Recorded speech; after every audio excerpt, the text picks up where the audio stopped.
everyone, all of the people that had come out of the cryo chambers, sort of noticed what was happening with Cooper and backed away, while Miller and Chan sort of rushed to hold down this guy that was like starting to seize.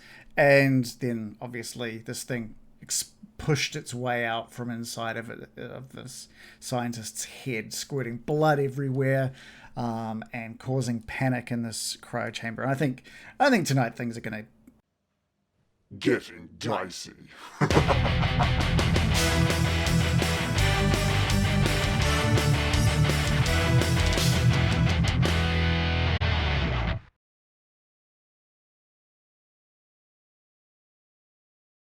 Or have, like, as I'm saying that, getting dicey, like my eye pops out and head bursts and stuff. It would have.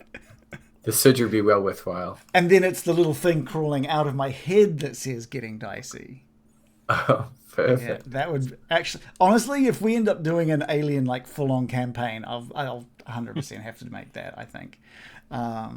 I mean, it's kind of judgy of us now that I think about it. Like, all these people come out of cryo sleep, and we're like, oh yeah, people coming out of cryo sleep. This thing comes out of cryo sleep out of someone's head, and we're all of a sudden like, whoa, that's weird. I know. Right. It's yeah, more open-minded, I think. It's quite racist, really, isn't it?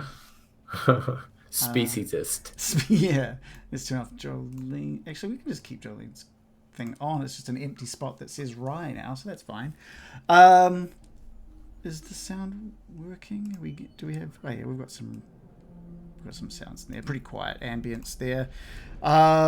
Okay, so we're going to start. This thing has just burst free. I'm going to need to get a panic roll from everybody, which means I need to bring up the panic table. Stress and panic. So let's go through exactly what happens here. For a panic roll. You need to make a panic roll when any of the following happens. Just roll a d6 and add your current stress level. So we'll start with Wilson. Reece. Wilson rolls a d6. His current stress level is a 1, so he has a panic of total 4. Cool. You managed to keep your nerves in check. It's a pretty horrifying sight, but you managed to keep your nerves in check. Cham. D6, please. My stress level's 3, so Okay. let's see how this goes. Did you take away one from the... So that was a D. Yep, that was after taking away 1. Oh, shoot. Okay. Hang on. Oh, there we go. Just wasn't loading the chat. That's a 5 plus 3 is 8. I'm panicking, guys. Okay, Cham, you are panicking. You start your hand around the wrench. You're just starting to just tremble uncontrollably. So until your panic stops, all skill rolls using agility are going to have a -2 modification. Davis. It kind of looks like there's a roll and I'll just button add by the stress. I'll add an environmental condition to the room. Okay. What are you adding to the room? I think. Have you got connection issues? I am adding the fact that for the next however long, Cham is just going to be yelling, "Somebody shoot this thing! Somebody shoot this thing!" Okay. constantly, and it's going to get very annoying. Cham's voice getting annoying? Okay. All right. Or Davis, yeah, give us a D6. I'm going to try and press this thing and see if this is actually the stress roll. Oh yeah, cool. There's a stress roll. There's a stress button just above the stress tracker. And I'm keeping it together, apparently. Barely. Oh, it even gives you the thing. Yeah, okay. Convenient. So what was That's that, a so 3 plus a 2?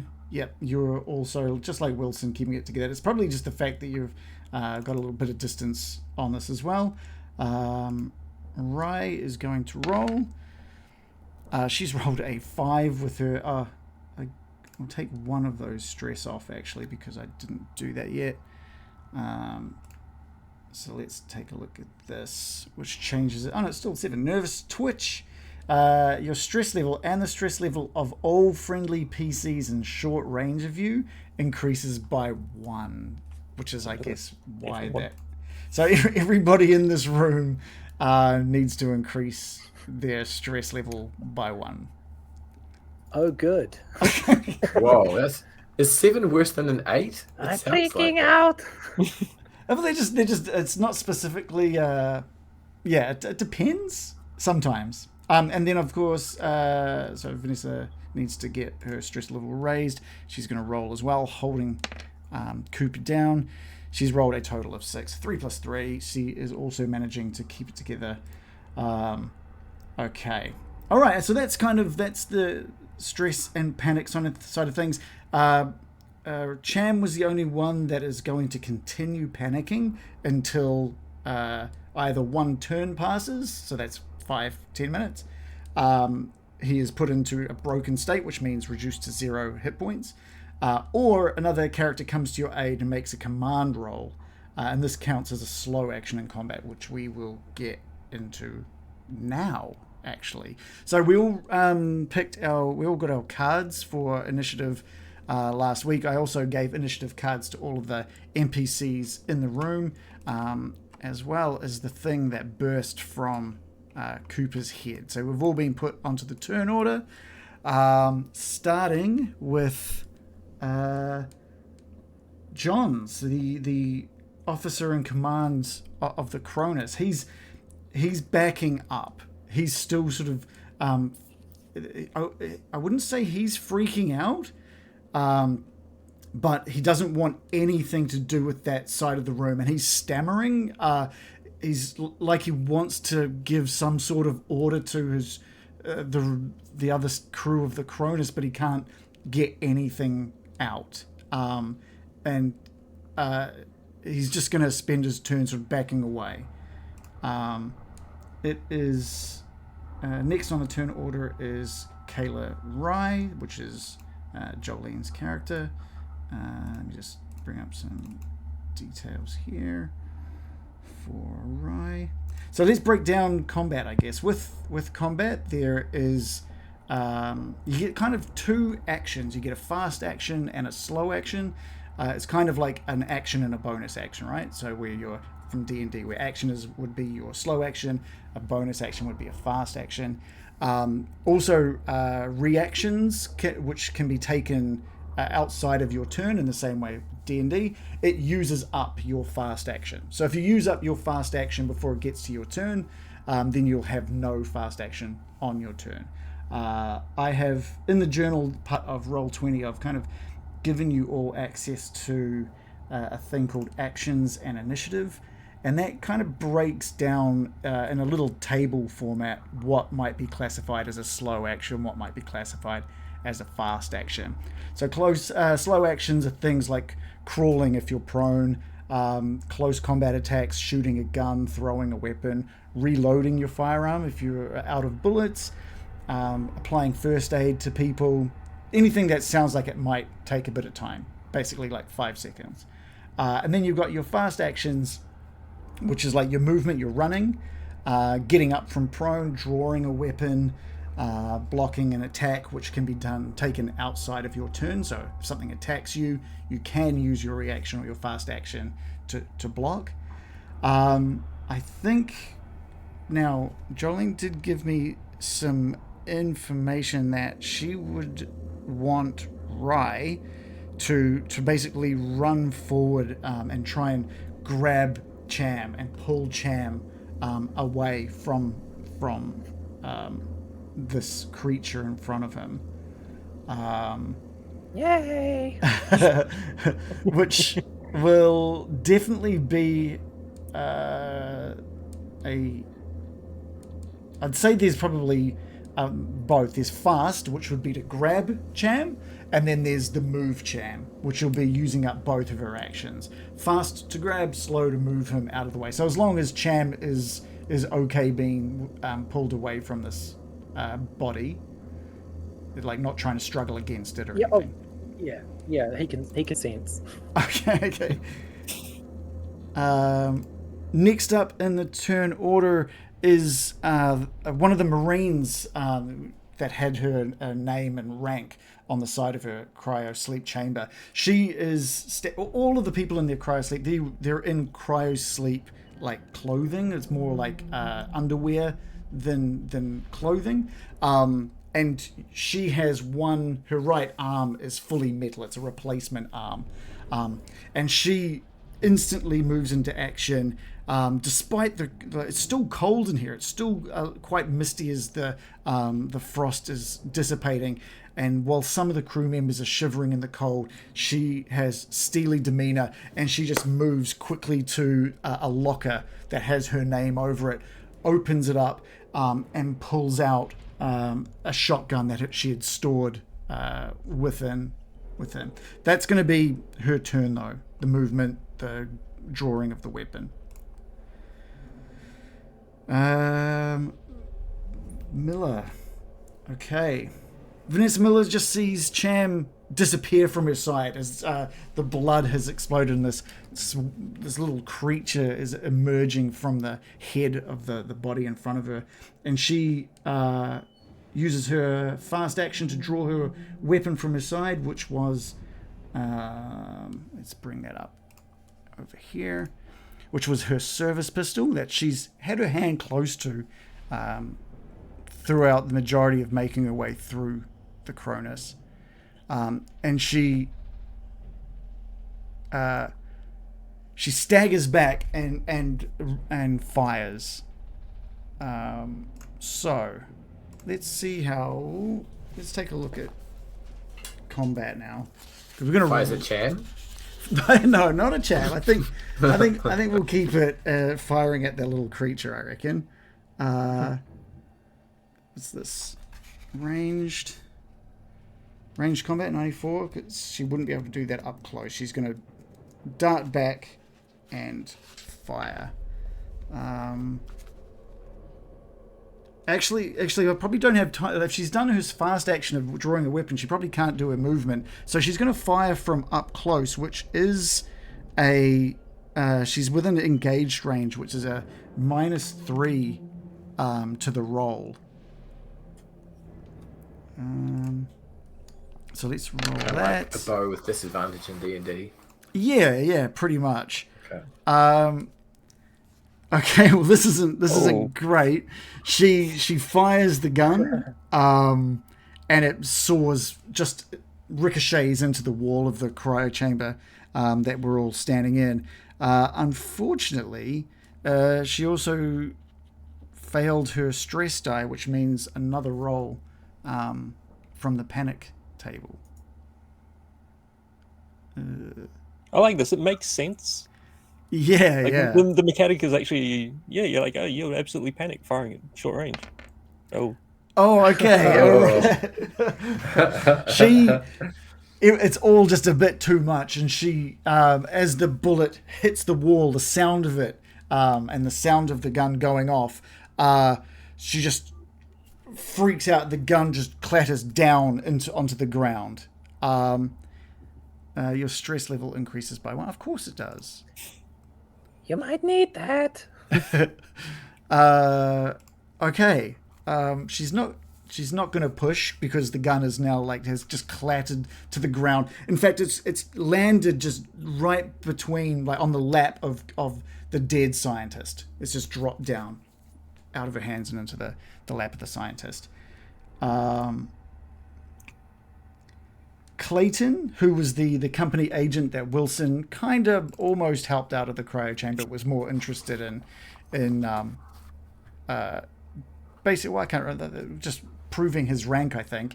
Clayton grabs the medic, whose name is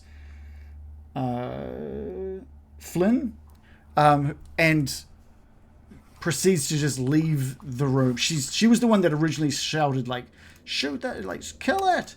And she grabs the medic by the shoulder and charges, knocks past Wilson and heads into the hallway. It is now this creature's turn. And Miller is basically standing right in front, and there is really only one person that this thing is going to try to attack. Let me bring up the... Thank you, Rye. Yeah. All right, let's roll an attack. So the way attacks work with creatures is they have like a select set of moves that they can call upon. I don't pick the move. The dice picks the move. So some creatures have a one-shot kill. If you roll the wrong thing, it could be a xenomorph spearing you through the chest and you're dead straight away. With this creature, we'll see what it can do. Oh, okay. So with a snarl, this little creature just darts across the room and zips past Miller and heads straight into the vents. As it just, you hear it knocking and rattling through. It had nothing on its mind other than to escape, leaving everybody in the room feeling really nervous and uncertain about what it was that happened. And that's the end. That's the end of initiative, our combat round. Did Cooper survive? Cooper, no. Cooper's got a big red X over his icon. He's not good. Miller cannot believe what happened and goes to just in the silence with her shaky, trembling hands, takes a big breath and reaches down and grabs the pistol and attaches it to her side. What do you guys do? Davis is going to walk up to Miller and put a hand on the shoulder and then turn to the crew and be like, "What the hell was that?" Who are you aiming that just out to the room? Just out to any of the original crew that are still in this room. Just kind of glancing around at all of them, like.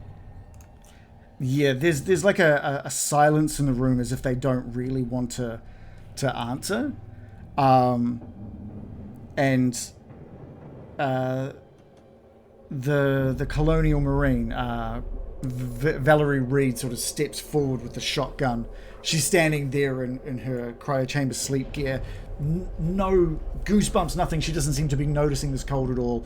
She's got the shotgun in her arm, and she says, "That was a bloodburster." And I thought, and she looks out towards where the medic and the corp officer had gone, and I thought we'd all taken our medication. But obviously not. What medication? Do you want to take a bit more now? Can I have some? Well, I mean, he clearly didn't. He clearly didn't take his. Did you? I think Miller is like still a bit shaky and said, "Davis, can you just check this body, just if there's anything?" She doesn't really know what she's saying. There's the body lying down is also in that cryo sleep gear, so there's no pockets or anything, nowhere to put anything. But she's just like, can you just? Yeah, I'll check his locker. Good call, Captain. And right, which one's his? He goes up and starts fossicking back around and. Yeah, they're all named, so it's quite easy to. What's his name? Yeah. Valerie says that was Dr. Cooper, chief scientist. Cooper. Which one's? Until I find Cooper's locker. Yeah, tear great. it open. Yep. It's roll right observation. No, it's pretty clear to find. You crack it open and start rifling through his stuff. Some of the gear left in his locker is his like scientist coat and plain clothes as well. Just there's a little personal data tablet sitting inside there, and as you pull out some of the clothing, you see that this small syringe, just with this real dark grey, cloudy liquid within it, clatters down onto the frost-laden floor. Yeah. And, Sorry. Well, I mean, Davis notes that, but is also going to keep fossicking, and if there's any other narcotics in there, they might just need to find a quiet pocket. But we'll come back to that. Yeah. Just making a good rummage through this stuff. Yeah. You find like a little packet of anti-anxiety medication. Yeah.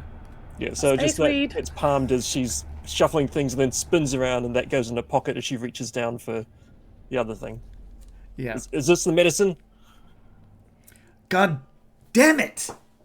Yes, that's the medicine. He didn't take it.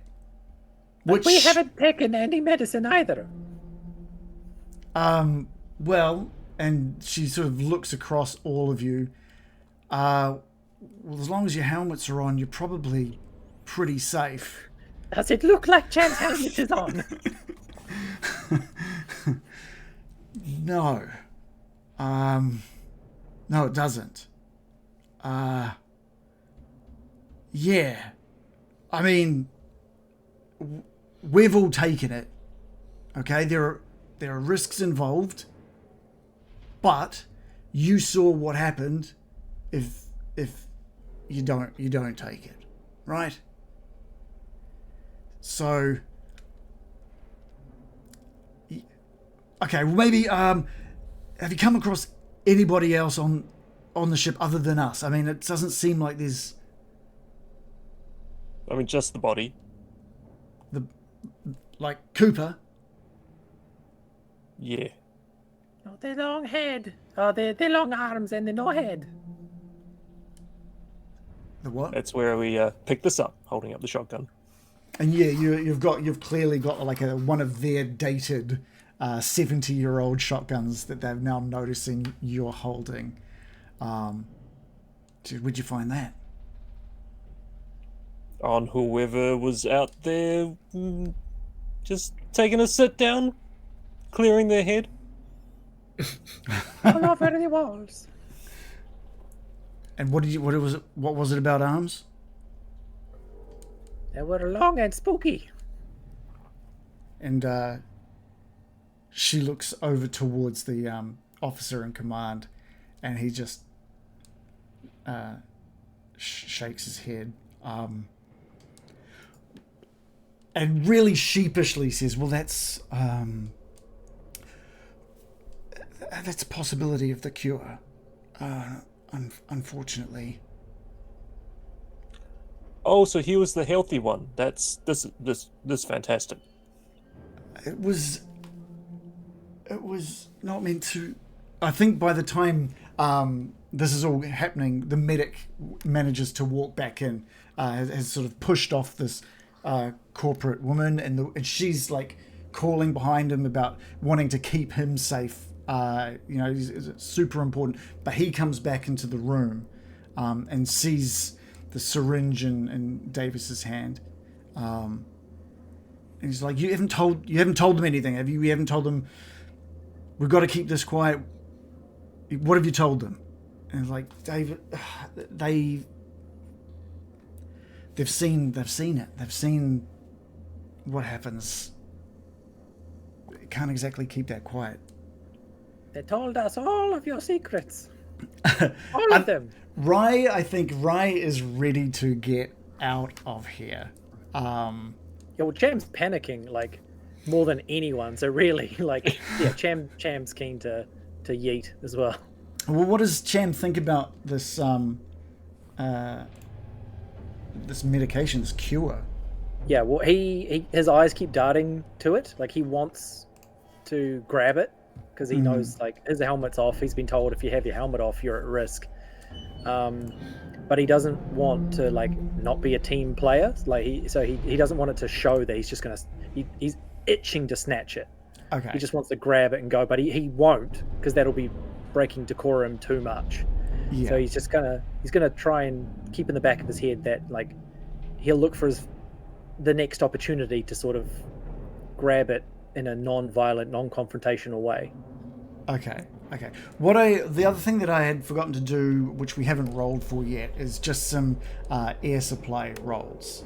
And by this time, we should have probably had, including the moment we're in now, 3 total air supply rolls. So I'll get one.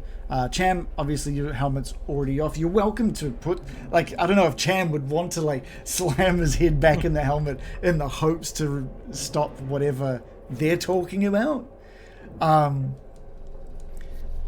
But we'll get some air supply rolls from Davis, Miller, Wilson, and Rye. So we'll start with Miller. Oh, sorry, no, that's right. I saw a button, I rolled it. No, that's totally fine. So what we're looking for are those successes, the little hot cross bun on the dice. For each one you get, you remove 1 point of air from your air supply. So, yeah. So that's for one each success. For each success, yeah. You're successfully draining your air supply. Okay. Oh, so here's where you want to fail. Yeah, I'm yeah. less successful at this. So that's so if we can all do it 3 rolls. Okay. Yeah, I guess Cham panicking would put his helmet back on. He'll put it on backwards at first, and then he'll realize something's wrong and put it on properly. So I'll get him to roll 1. Yeah, cool. Air supply. And for Cham's info, Davis is sitting there, shotgun is leaning on one shoulder, and then this thing is just kind of in front, making sure, it's in the hand, and it's kind of so that everyone can know that we're talking about this. It is quite grabbable. Okay, cool. I got 2 panic. Oh no, it doesn't count for this roll, does it? Yeah, I got 2 successes. So good at breathing. So does the one on the air roll do anything? Does the what, sorry? So I rolled 1 success in my first roll, and for my latter 2 rolls, I both got a 1. Oh no, so that's fine. We don't worry about those. Okay, so just my cumulative total is I minus off 1 air supply for my single success. Yeah, and I think that works well with the way that Wilson has kind of been able to push past a lot of this. He's tried to, maybe he's too stupid and doesn't realize the severity, or he's just that cool and calm that, he's got a job to do. He's got to get through this. And so he's keeping his breathing okay. Both Rye has dropped 2 air points and Miller has dropped 1. What about... Cham's dropped 2. Okay. Davis was 1. Okay, cool. I'm hyperventilating. The medic grabs the syringe out of Davis's hands. Whoa, easy! And just says, "Have you seen the spores?" That's all this comes down to. What do they look like? Just like spores, like black floating spores in the air. If you haven't seen that today? Yeah. Isn't the entire place full of them? No, this whole area is just icy at the moment. It's like a mist going through, but you haven't spotted or noticed any spores that you're aware of.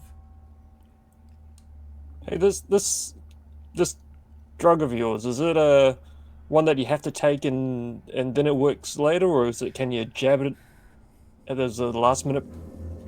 How long does it take to work? It sort of differs for everyone. After a few hours, you'll be inoculated against it. But you could take it now in case in future you came across some of those. But if you haven't seen it, you've got your helmet on. We can just get off the ship. We can get onto your ship, and we can just get out of here. And I think he notices Cham putting his helmet on, and he comes over to you, Cham. Have you seen the spores? Have you breathed in when you had your helmet off? Did you breathe in any of the spores?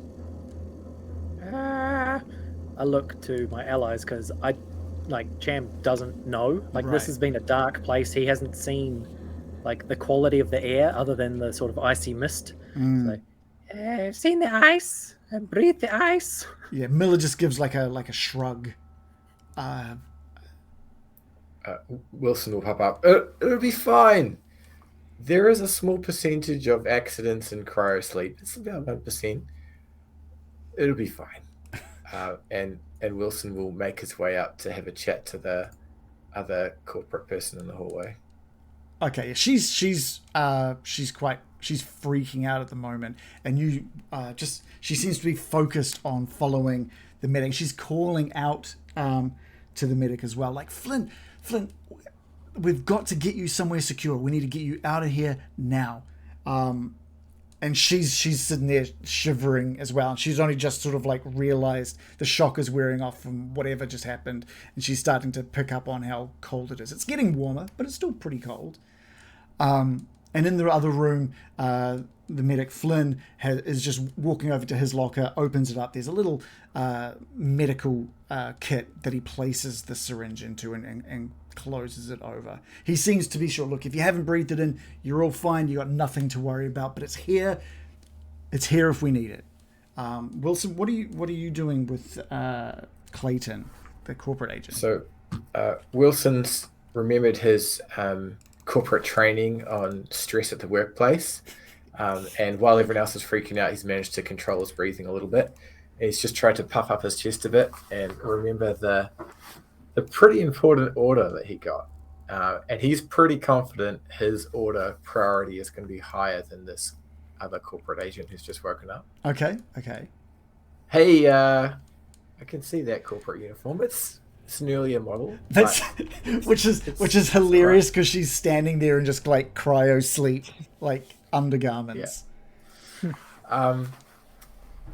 I know you guys have been lost for a while, and thank you. And corporate would also like to say good job on it all, but we've got a job here to do today, and I just wanted to check, what your order numbers were last time you were doing that. It's like 650. She's 600. Yeah, 600. It's in the 600s. And he's going to step a little bit closer. She's looking past you. 966. She's looking past you over towards the room just to see if she can see if anyone's looking to be a threat to Flynn at all. And she hears like 66? 966. And she just like... Wilson thinks this is the most important thing on the ship ever. 966. She gets it. She gets it. She nods. So what are we doing? So he's just going to spend like a couple of minutes showing her his amendment. Is that what kids are calling it? An addendum, his special order, and briefly summarize that we have to take the Cronus back, and it takes priority over everything else. And what he didn't say verbally before, he'll point out on the tablet to her. Yeah, she's reading through and she's concerned. She says, I was hoping we could leave this goddamn ship behind. But if you're here, I feel safe. I feel safe knowing that you're here. All I need to do is get him. And she points over and points you towards the medic, Flynn. I need to get him back alive. His knowledge is paramount to Weyland-Yutani. We get him, we get the specimen back. If you can keep us safe on this godforsaken ship, and there's like a knock in the vent, as whatever is in that vent is still banging around. Then yeah, and she nods and she heads into the cryo room and opens up the lock. She's shivering. I need to get some goddamn clothes on. And she shivers and she goes to her locker and starts pulling out her clothes and service pistol, and she starts getting ready. And I think you all noticed there's like a red key card that she pulls out that was like lying next to her stuff. Pulls out this key card and slides it into her pants pocket. And everyone else in this room at the moment are slowly getting dressed and ready as well. And the officers very sheepishly turns to Davis and Cham and Miller. Says, "So is your ship okay? Are we able to get on your ship and get the fuck out of here?" Our ship is excellent. Let's go. And Rye is like, already, she's like, "We need to get you guys suits, so we can get you across, and we're out of here. And in fact, you know what? I'm out. I'll meet you guys on board." And Rye just turns to leave. She's got no interest in staying. And Miller looks over at Wilson for a moment. How does Wilson's gonna do the knowing. Now's the time, Miller. We should probably tell them About the fact that you're ditching the Montero? And Rye yeah. Rye stops. She says, "What?" We're not staying on this, Wilson. She just it's got some kind of sport thing. Yeah, she just looks at Wilson like you can't see the fury on her face from behind her helmet, but she just points to you. She says, "Fuck you, Wilson, and fuck Weyland-Yutani," and she just turns to leave. Cham didn't hear what they were talking about, but he's like, "Yeah, fuck all of you." Miller like calls out to Rye to like stop, like in quite a demanding tone, but Rye is already on her way back towards that airlock. Yeah, Cham in tow. Cham as well. You guys get your suits. We'll warm up the engines. We're out in 5. Let's go. Everyone hustle. Wilson. Davis is following after. Can I get an air supply roll from Davis, Cham, and Rye? Raspberries. So much oxygen. Ah. Yes, no successes. Hooray. No successes from anybody. Everyone is fine. The sounds failed successfully. yeah. Miller is like walking up to Wilson, kind of just like her arms up, not sure what she can do about it at this point. Any ideas? Yeah. And he's going to hold up his little tablet in front of her and just point to one of the lines he hasn't said to her verbally yet. And that line says, "Use of force authorized." You're the captain, Miller.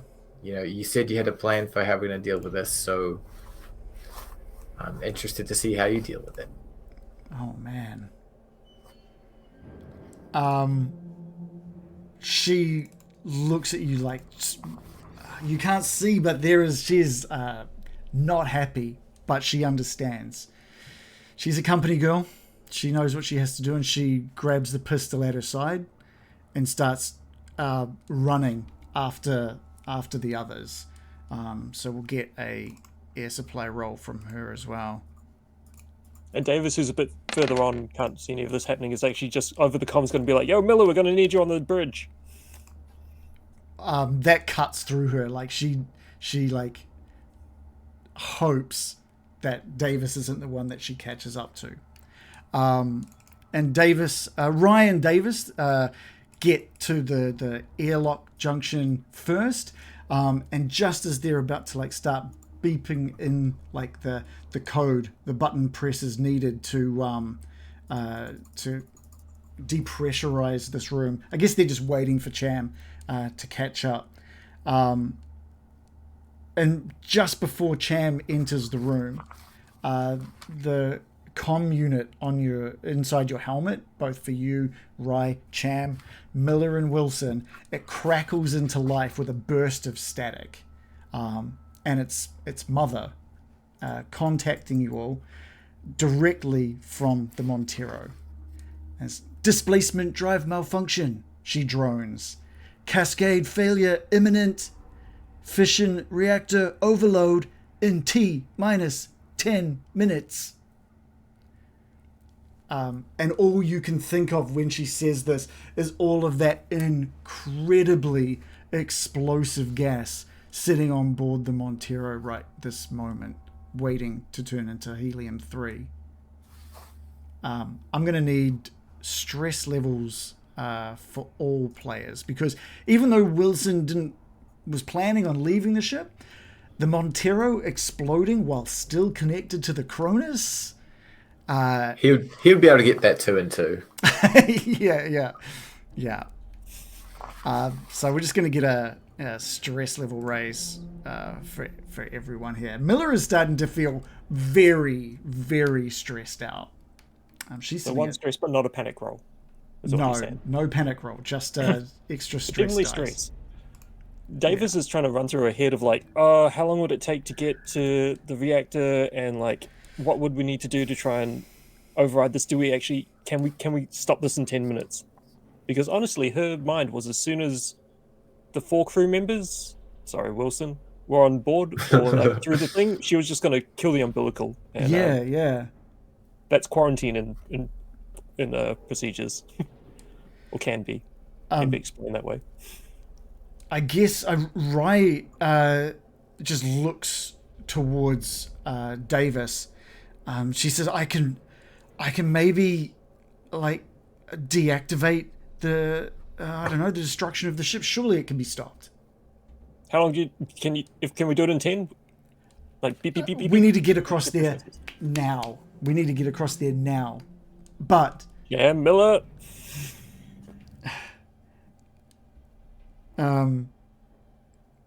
She says, but if it takes any longer than like 5 or 6 minutes, we just need to get the ship away from the Cronus.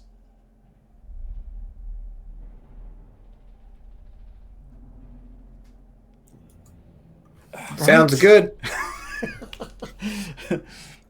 Get to the engine bay. I'll get to the bridge. Miller has caught up to Cham, Davis, and Rye in the airlock room now with the weight of that announcement. So, Brad, what you missed was that family crisis. No, that's all good. It's all good. Just as everyone, it's all calm here. Just as everyone but Miller got to that airlock, the static kicked in on your comms unit, and Mother informed you that the displacement drive has malfunctioned, that there's going to be a cascade failure imminent, and the fission reactor is overloading in T-minus 10 minutes. There's going to be... Of the Cronus or the Montero? The Montero. Oh, no. The Montero that houses a bunch of very unstable gases. And Rye has just suggested we can maybe get over there. I could possibly try and stop this, speak to Mother and see if I can stop this. But if not, we just got to get the Cronus away from the Montero. And Miller just shows up. She's got a gun drawn, which is strange to Cham and Rye and Davis. Like, hey, buddy, what are you doing? But she just puts it back out on her hip now, with the weight of what's being said. Yep. Davis is going to unsling the harpoon gun and drop it, and then more or less shove the shotgun into Miller's hands and say, "We'll be back or we won't. Rye, let's go." Okay. Rye agrees. She says, if anyone can do this, if someone can stop this countdown, it should be her. And she pushes Miller out of the airlock room. Cham, are you staying on board the Cronus, or are you heading across into the Montero? Cham is ride or die with Rye. Okay, all right, we have 3 people. Ride or die. Ride or die. Miller's shocked that the 3 of you are all willing to head over there. But she nods. Okay. And Rye starts pushing the buttons and shoot, the doors all close and it depressurizes. Who's leading this? I guess we're going to need Cham's muscles to get this hatch open again. It was pretty stuck before. Can I get just a strength roll, I think? Cool. Yeah, the door's not exactly machinery. Yeah. Is there any way that no successes that Davis can help, because like sensing the urgency is just trying to put a shoulder in. Like, Yeah, how does helping work? I think there's like a mechanic there for assisting. So let's have a quick look. Helping dice rolls 63. That index the is clock super here, handy. That index is fantastic. Help from others can help you succeed at a skill roll. They must be declared right away before you roll your dice, but that's all right. We can do this now. For each person helping, you get a +1 modification. No more than 3 people can help you with a single roll. So give us an extra just 2d6 as both Rye and Davis try to help you open this door. So another 2d6. Okay. Oh, okay. 5 and a 2. I don't know what rolled didn't this. help. Oh, here we go. It was a 5 and a 2. If you hover over it, it was a 5 and a 2. So it's still unsuccessful. Okay. As you try. So did you want to push your roll? Yeah, I think I'm going to have to, because this is one of those, like, the clock is ticking kind of moments where you're doing something critical. So Cham is just going to, like, give himself a quick pep talk of, like, this is for think the helium. Think of the helium. And he's going to really put his muscles into it and go again. Okay. 1 success, 1 panic.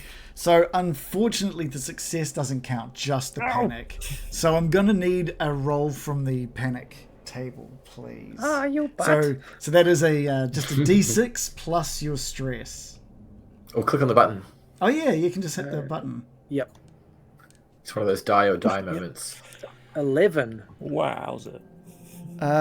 Your stress I level must use my next action to move away from danger and find a safe spot.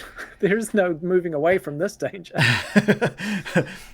Okay, well, I think you're panicking. It's not opening, it's not budging, and you're starting to freak out. Like you're feeling that you can't do it. Your panic levels are just absolutely overflowing, and you just push yourself away from the door in the zero gravity as you hear Mother's voice across your comms. T-9 minutes. Rye and Davis, who's got the best strength out of you two? Well, if you can beat a 2. Yeah, Rye can beat a 2. So she'll add a +1 modifier to that as you help.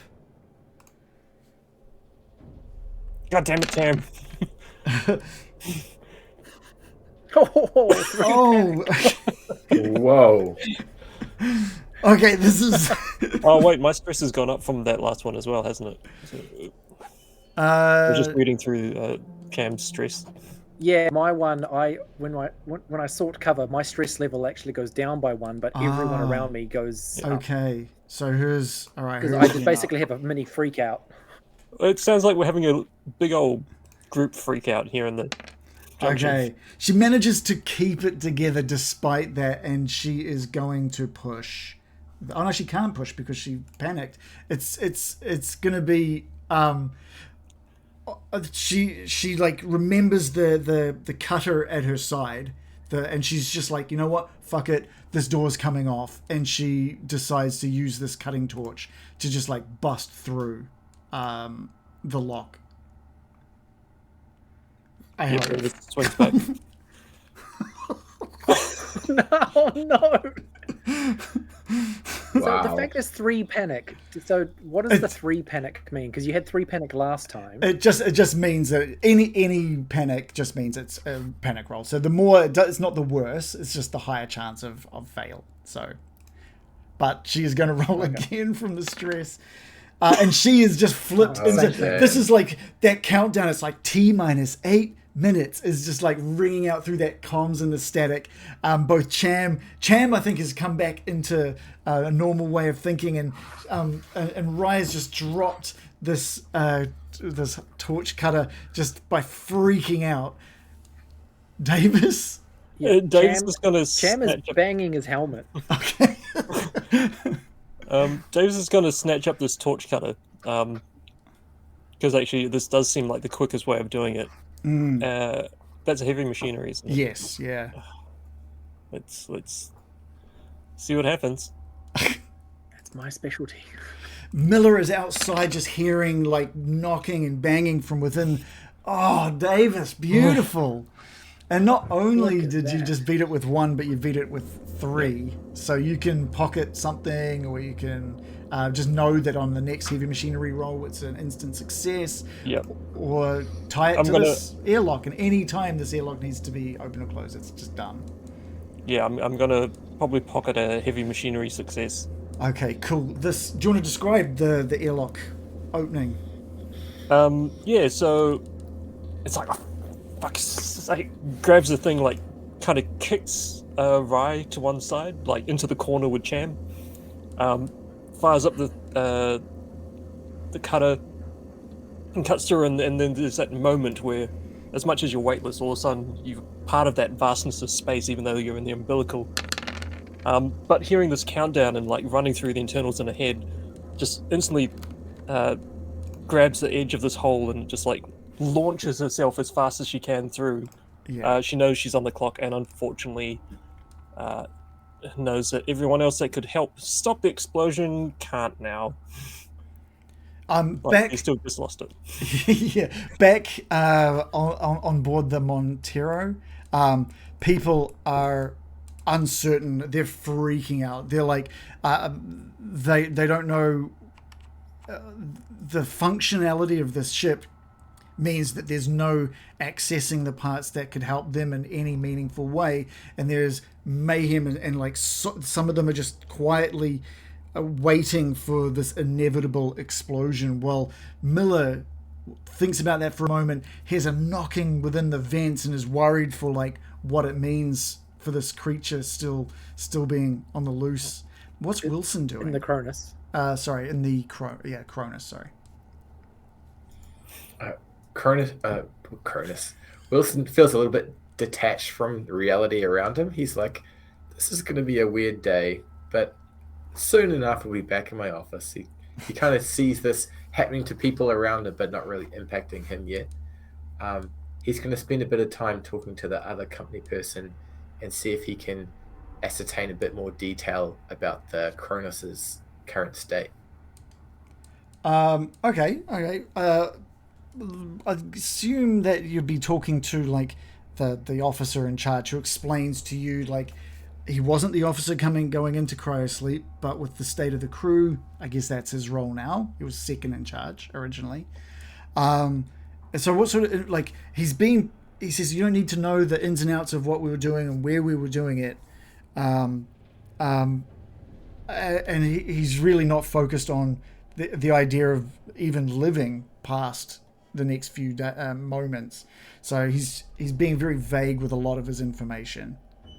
You don't really have much of his concentration. Just turn the power on, like turn the engine on, and we'll just head on back to Wayland, Utani.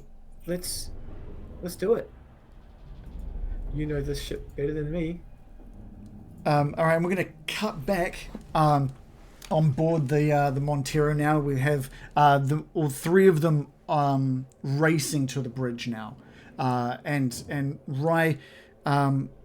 Oh no, Davis was leaving the two of them behind, like because there's no more time. So Rye's just gonna just sees them carrying, just like no, Rye's off and gonna kill the umbilical as soon as she gets to the other side. Okay, yeah, cool. So Rye snaps out of it. I guess Cham, you snapped out of it a bit earlier than Rye. So what was Cham's response, sort of coming out of this delirium? I see that the door got opened, the airlock.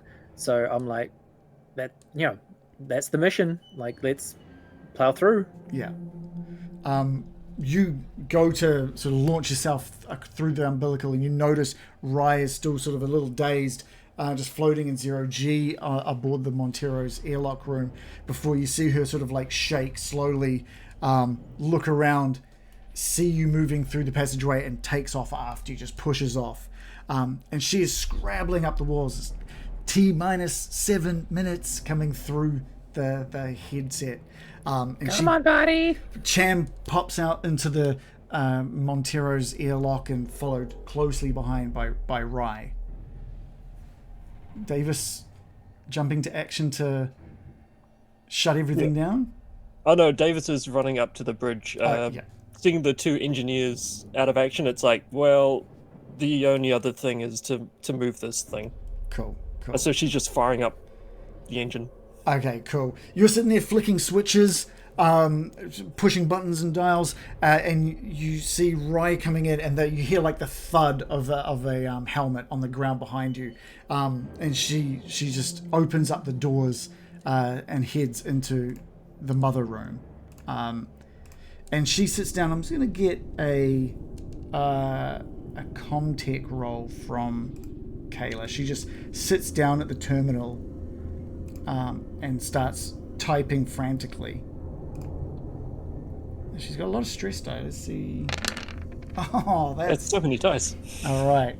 Heaps of dice. She got Amazing. 3 successes. Smashed it.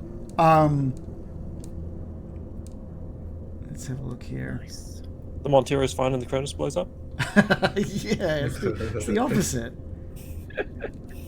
Just times by -1. All right. She just comes running out of the mother room into the bridge of the ship, and she says, "We need to get this ship away from the Montero. We've got 6 minutes. It was set intentionally. There's no way to stop it." Get back across. I'll hit up a escape pod. Intentionally. Grab Cham. For the love of God, grab Cham. Grab chair. You're gonna have to spacewalk it though. And there's like, in Rye's mind, there's the thought of, it's like T minus 6 minutes. There's the, is it the Betty? The smallest ship that's in the belly of the Montero, which is usually used just to like move. I think that was it. Yeah, it's usually used just to move freight. But Rye's like, we need to get this ship away from the Montero, get to the Betty, and get out of here. Go get it fired up. I'll steer us away for. We'd like to get away from the ship with the spores. And Rye says, I don't think we can get away from that ship, Cham. I think we have to go back. And she just runs. No. No? Okay, fine. Okay. I think, yeah, so she just, Rye just runs. The idea is she can get to, she turns around just as she leaves the bridge. She says, Davis, you've got 3 minutes.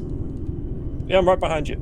Cool. And Rye just heads down into the guts of the ship, down into the sort of cargo area to board the Betty and get it all turned on, the hangar doors open, getting ready to go. What we'll do is take a 5-minute break here just so we can get a drink or look after our loved ones while they're putting up with us playing games on a Monday night. Let's have a look here. Sweet.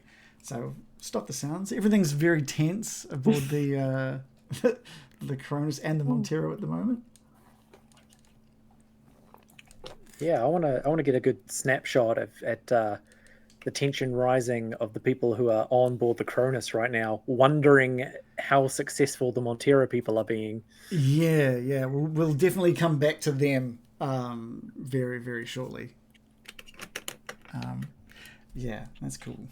That's pretty good so It's far. an interesting room next door kind of situation for them, where they're like, our fate's kind of in their hands, we Yeah. think, and we don't know how it's going. Yeah.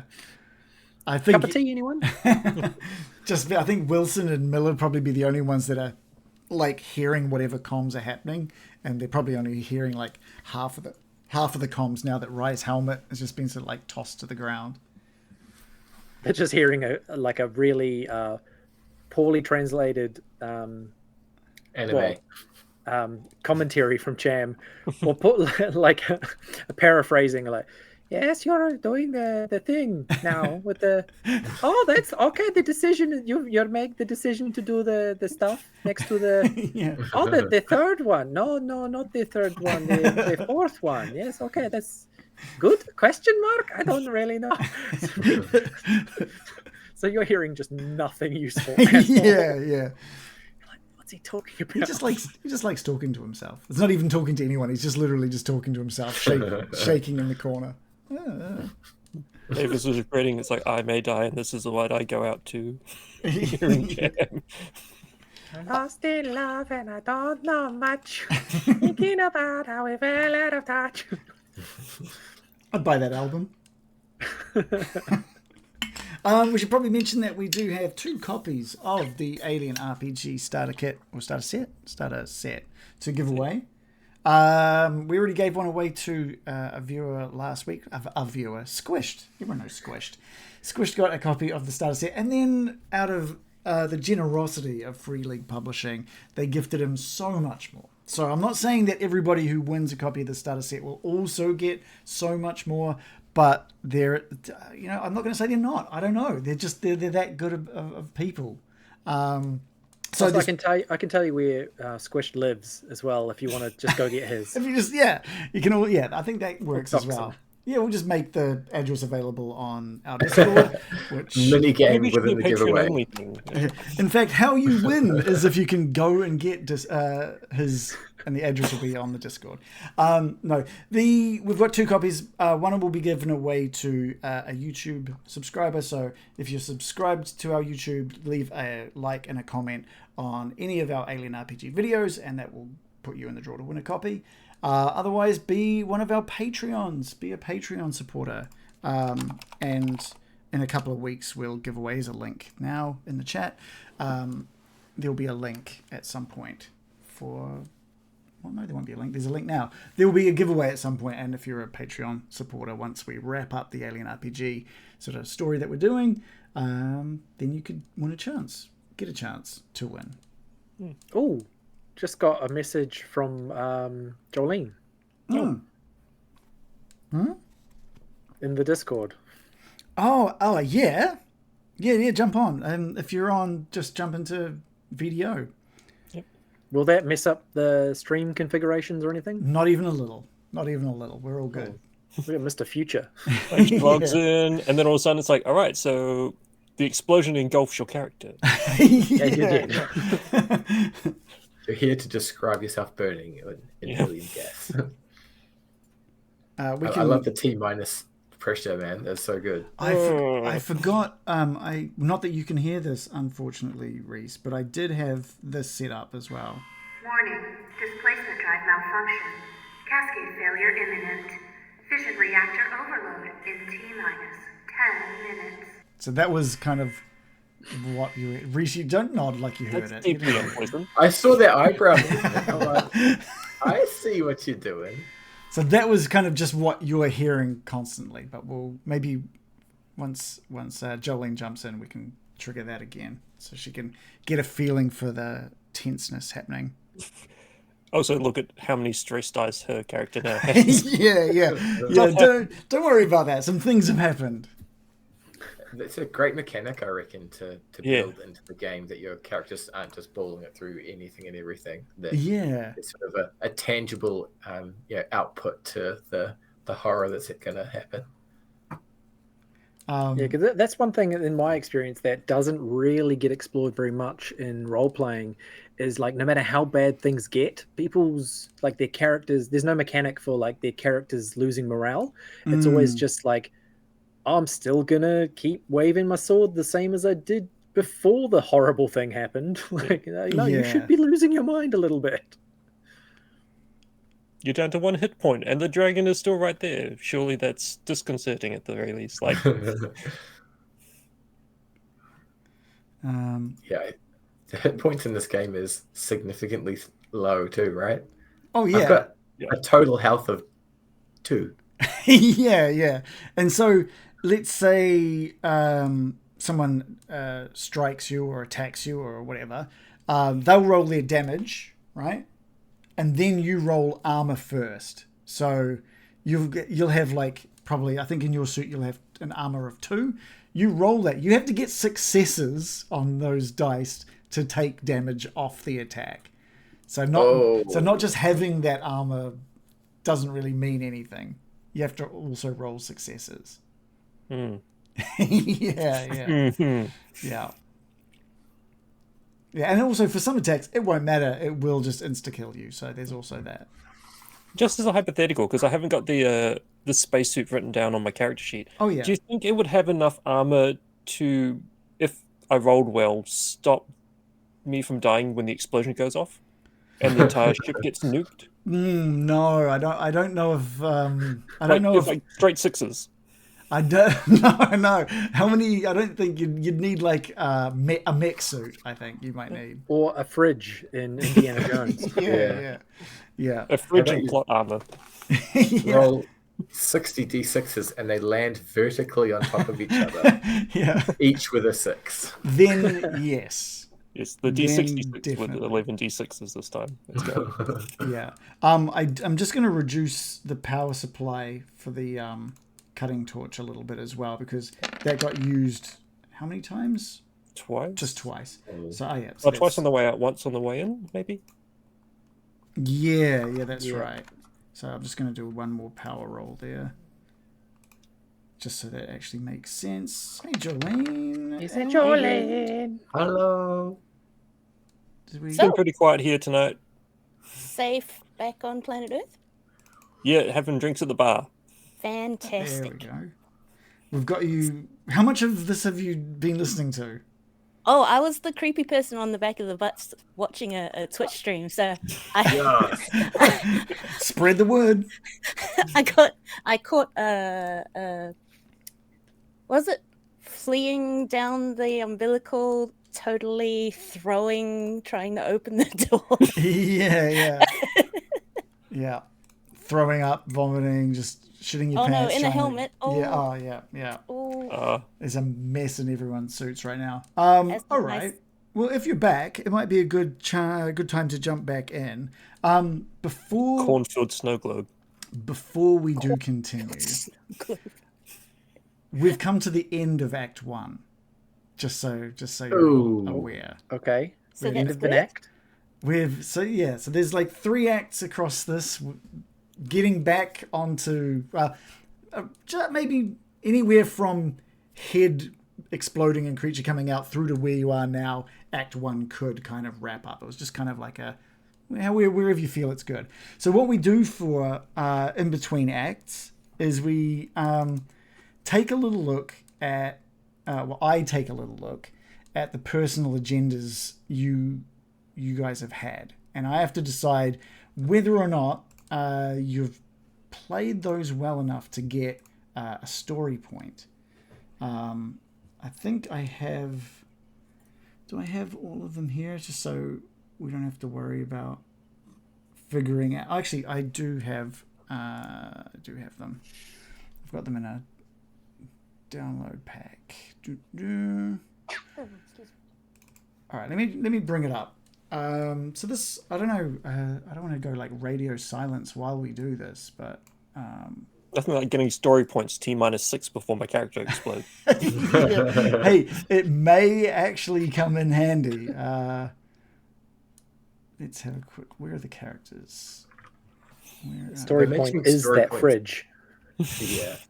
It's plot armor, right? That's what story points are. Yeah. Okay, this is going to be one of those moments, isn't it? Where I have to try and struggle. I can duck and cover, like hold the table legs. Stop, drop, and roll, and then avoid the nuke. Something like that. Yeah. It's one of those little acronyms. Stop, drop, and roll your panic dice. Yeah. Wait a minute. My character wasn't this stressed when I left her there. Oh, Yeah. yeah. Yeah, She's lived through some shit. Yeah. I got some good PSD. What is everyone's current stress level? PTSD. 6? Yeah. 6. How'd you get to 6? I'm on 5, and I was the most stressed of everyone. Because you people keep getting ones where you lower your stress dice by hiding, and everyone around you gains it, which is me. Is that I a found your special thing? stress. You dropped this. sticky. Oh, it's stress. Yeah. He's just spraying stress at everyone else. Cham, we've talked about this. All right, maybe Drink I my can stress. okay, I can actually. Oh wait, can I just have a Oh, look? mine jumped up. You want to steal my card? Yeah. Oh wait, I I'll can let just it go. look. I can just look at it. Let it go. Or no way. Oh, am I the? I'm just taking. So what I'm taking a look at Davis's agenda at this point, and I get to decide. And I'm gonna be brutally honest on these. If I don't think that you did it exceptionally, then I will not give a story point. And I can't even let you guys know what these The are. agendas are. Yeah, I can't tell you. Yes or no? I'm Don't assume my agenda. I'm trying to think back for Davis, and whether I think this was.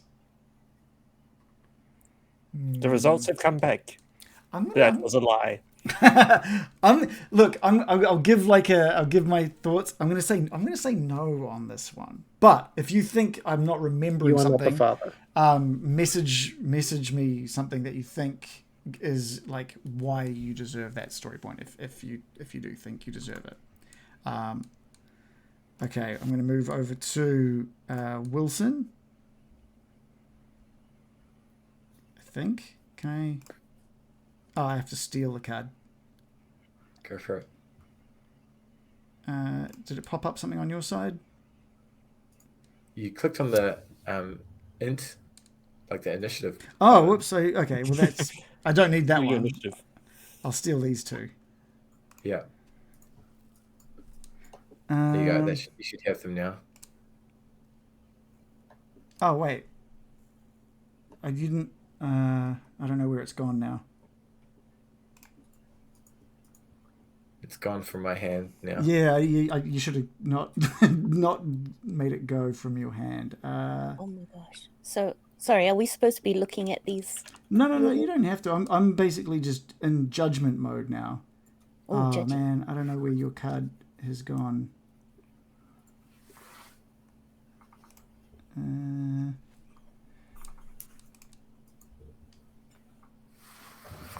That's annoying. I might have to come back to that one. Okay. All right. Okay. Rye. I think I played very well in this game. Do you think you followed your agenda from the card very well? From what I like throughout the whole Yeah. 3 games. Yeah. I tried real hard. But I think I tried harder in the first one than in the other ones. Yeah. I'll give you a story point because there are points I remember specifically for that. So you get on your character sheet, you get like a story point. Hooray! All right, let's look at Cham's. 1 story point. Can I stop everyone else's from showing up now? Agenda of lift things. Don't let me steal it. I'm just looking at it. Here we go. Oh yeah, absolutely. I get the 1. Yes. 1 for Cham. I'm gonna My not. story's so pointy. I'm definitely not going to give myself one for Miller. I don't know where your card has gone, Reece. I don't know why. Mother took it. Probably. I'm just taking back all of the initiative cards as well. Does he get 966 story points? Oh. Okay. They make these like super small. So what I'm going to do now is when we go into Act 2, you all get new agendas. So I'm dealing these out now. Is the new agenda GTFO? It could be. Gain stress as quickly as possible. I want that one. You're like, I win, and then explode. Sorry, it's just taking a wee while for me to bring them up, see whose they are. Okay, right. Here's a new agenda for you.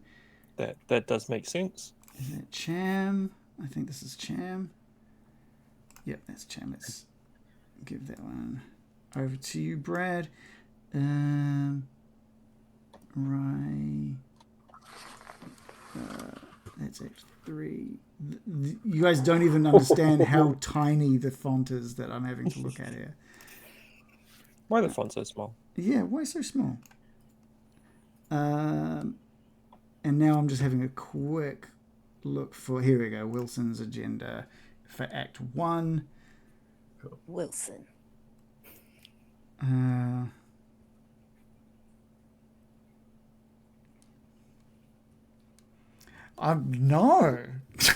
No.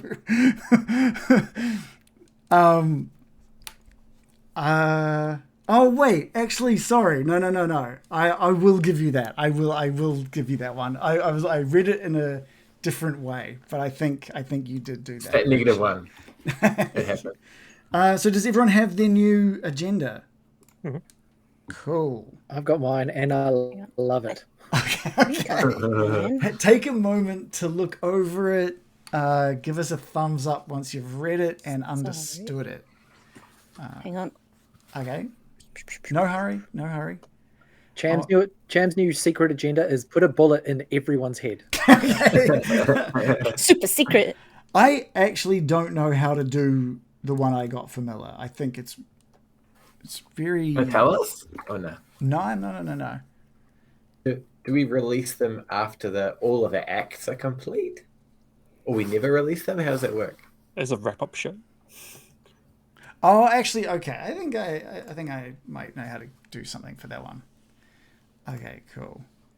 Jolene, are you good?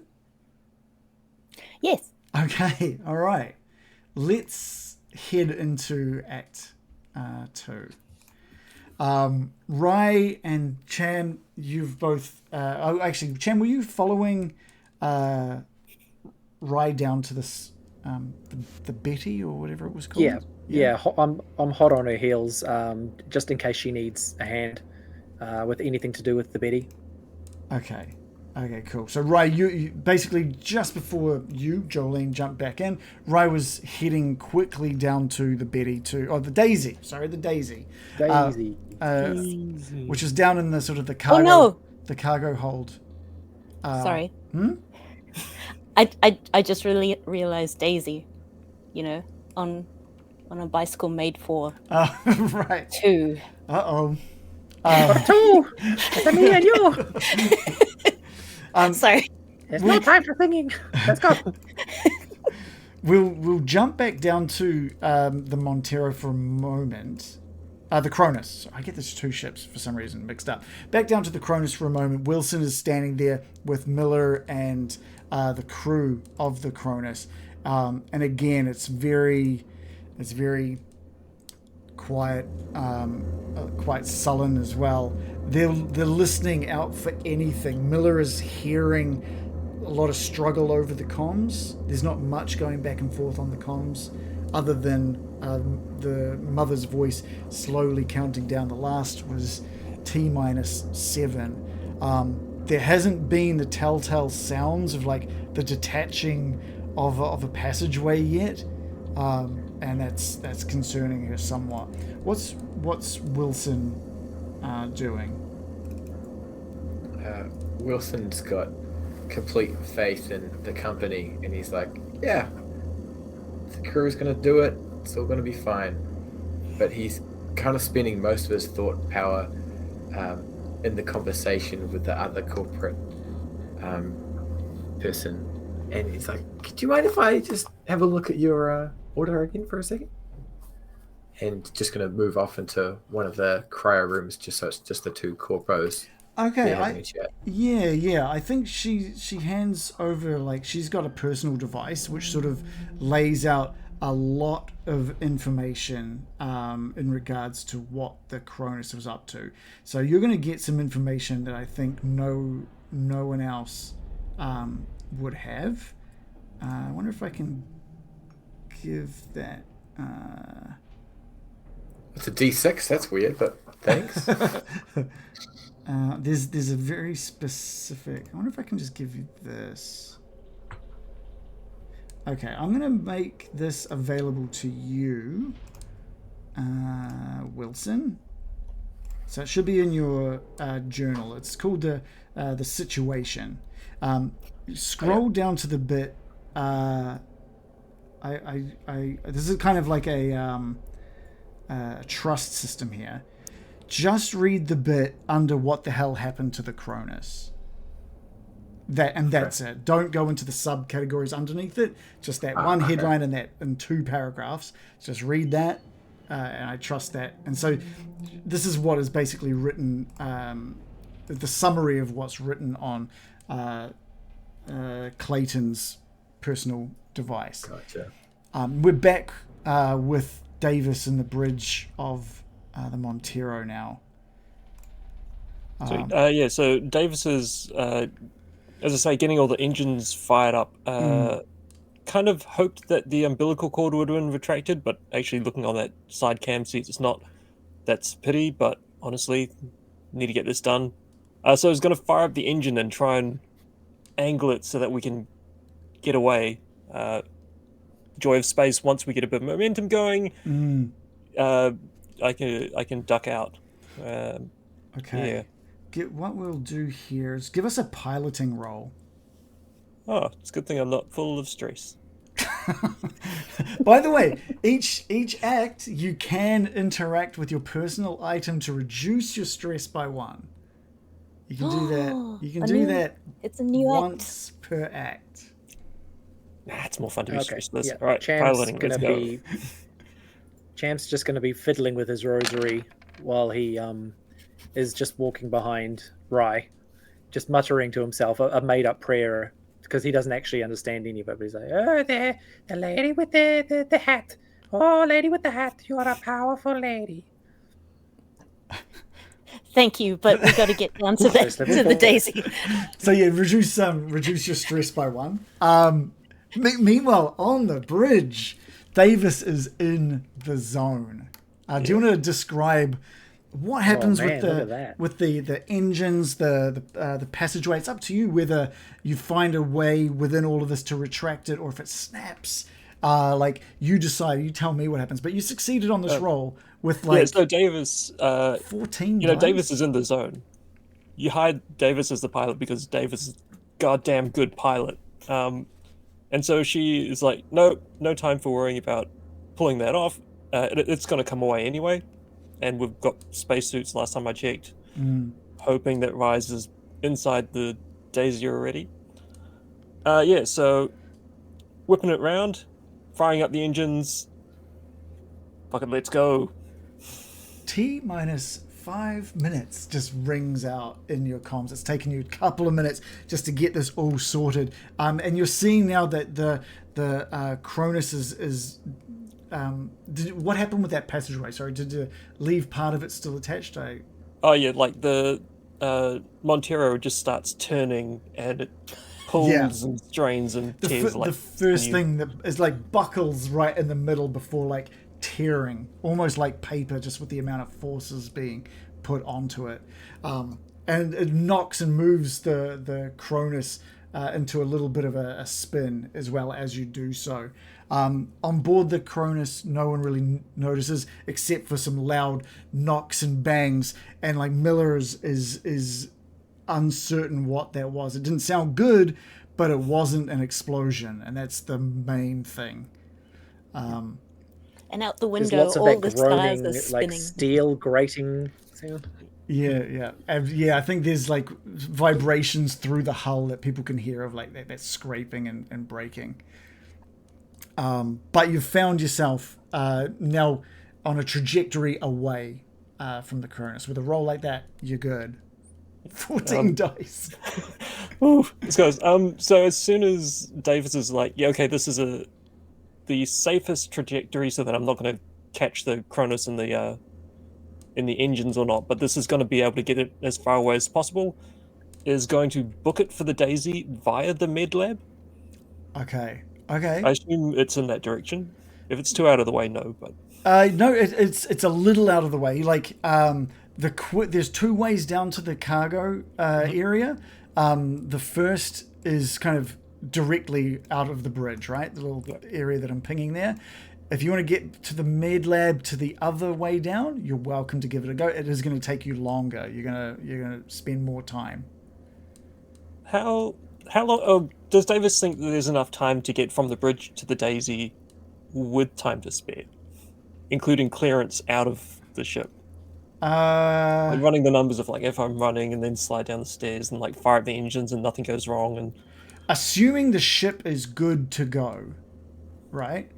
And knowing how much distance you're going to have to get from the explosion that is going to occur, you think you maybe have 3 minutes to spare.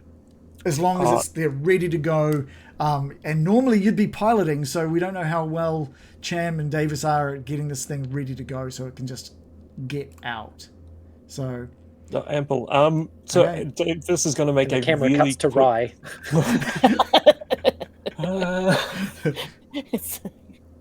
It's just one eye twitching. What I'll probably get from you, Davis, is a mobility roll. Yep. Mobility. Oh, there's those panic. So, you're wanting to get to the med lab, right? Yep. All right. So, give us a d6 plus your stress, please. Hit the stress buttons.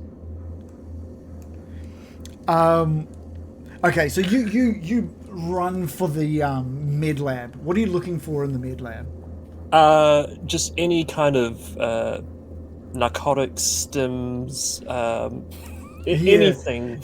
Like Really, anything like- with a buzz. yeah, you're This like is really the time for it. you're frantically like knocking stuff around. Like you're frantically searching. You cannot find Grabbing anything. handfuls of anything that looks pillish or And it's like nothing. You can't even seem to grab anything because you're stressing out so much. Things are just getting knocked onto the floor, and you just let out this enormous scream of frustration, turn and book it out of the med lab.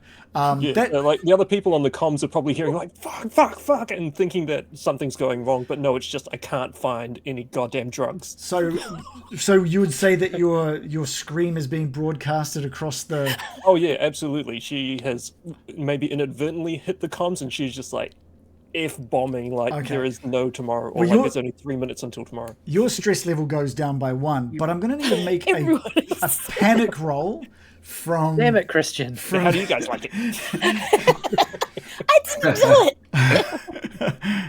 So give us a panic roll, which you can just hit the word stress, I think, above that stress level. So Cham, The stress. you're still in the state I think that you've been in since So that just creature like burst out. So just hit the stress level. Oh, yeah. So yeah, on your the little dice next to the stress level. yeah. Yeah, like Davis has not cooked off like this before. Maybe a bit hot-headed, but like not like this. Okay. Not like this. Cham, you're sitting up on board the Daisy, just trembling and terrified. This panic that you've been feeling is just taking over at this point. It'd be good at some point if someone could step in and help calm Cham down, but I don't think now is going to be that time. Rye, Oh, yep. you've heard stress and frustration from Davis before. This, Yep. when you first hear it, you start to panic a little bit, but you know this isn't a dangerous scream. This is a frustration scream, and so you keep it together. Yep. I'll be like on the comms going, Davis, get it together. Get your ass down here to the Daisy. And then a hand on either side of Cham's helmet. It's like, Cham, snap out of it. Be Yeah. strong, Cham. It's- Not scared, Lily. Cham. Let's get through Lady with the this. hat. Lady with the big hat. That's me. You're gonna follow me. There We're is gonna do this. We're Powerful gonna do lady this in the together. sky. there We're is a gonna- I am way. in space. We're all in the sky. Yeah, there is a way that you can help get Cham out of his panic mode. Take off his helmet and slap him? Well, you can make a command roll. Basically, yeah. So basically, doing a successful command roll will be like shaking him out of it or demanding him. So you can decide how you do it. Before rolling, why don't you tell me what you're going to do to try and slap him out of it or snap him out of it? I'm going to hand on each shoulder, and I'm going to be like his full name. I'm possibly the only person on the ship that knows his full name. Chamond. What is his first name? Because I'm pretty sure Cham is like his surname, right? Yeah. According to the game, it's Lyron Cham, but Great. I'm going to say his real name is Chamstifer the Fourth. Champstifer. I like that. Lyron Champstifer the Fourth. Cool. And Remember who you are. Give us a command Snap out roll. of it. Okay. Command roll should be underneath empathy. So under empathy is the slapping button. Yeah, you're helping him out of his panic. Oh no. It's like T minus 3 minutes, and it's getting really close to like you're starting to get nervous. Subtract. Okay. What? No. You didn't manage to Nice. succeed, but you also didn't manage to panic either. You could push it if you wanted to give it a push, which means you add a stress die, or you can just let him, because in 10 minutes he's probably going to be okay anyway. But for now he's still just sitting there trembling and shaking. Did you want to push? If he's able to just like stay in the seat of the Daisy, we should be okay. Yeah. Is he going to stay put, Cham? Oh, how nervous does Cham look like? Yeah. He's just gonna sit and like grip the chair, Cool. and just mutter to himself, just in a non-English language. It's not going to be like a loose cat in the car on the way to the vet, is it? He's just pinging around off the windows. Because I can push it if you need it.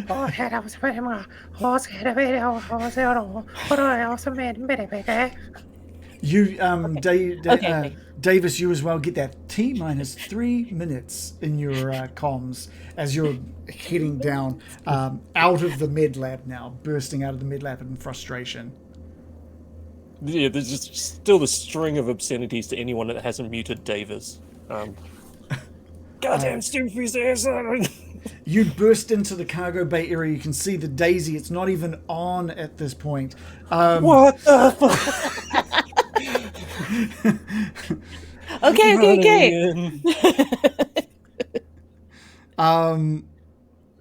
Well, is Rye, because I mean Rye is not a pilot. Is she waiting Like, for? surely I know how to like get on basic systems like the lights or something. How big Yeah. is this? Is it like can- we're all on a scooter, or is it an No, enclosed- it's like 34 meters long. Like it's a decent length ship because it's made for carrying like 10 or so, maybe a dozen big gas canisters, to deliver from this ship to another ship or to a ground area. So there's plenty of room in here. It's all empty at the moment and free of any of these gas canisters. But Do we need- you can, if you want, you can give us a Comtech roll just to. So it's not about piloting; it's just about getting the ship into a ready-to-go state. Just wondering, we don't need to like transfer any fuel or anything over to the other ship whilst we're here. You don't have time. Well, you could. Well, if you wanted to make some of that, move some of those things, you could give it a try. But you've got 3 minutes to get out of here. Where's my Comtech? Where did Don't you give go? the GM Comtech? ideas. It's under wits. Ah, there it is. Go, gadget, Comtech. All the Star Citizen players like, hit off. Yeah. Turn off uncoupled. No. Yeah, you are panicking. Give me a hit the stress button, please. You're going to roll from the panic. Oh, wait. I've got a thing. You do.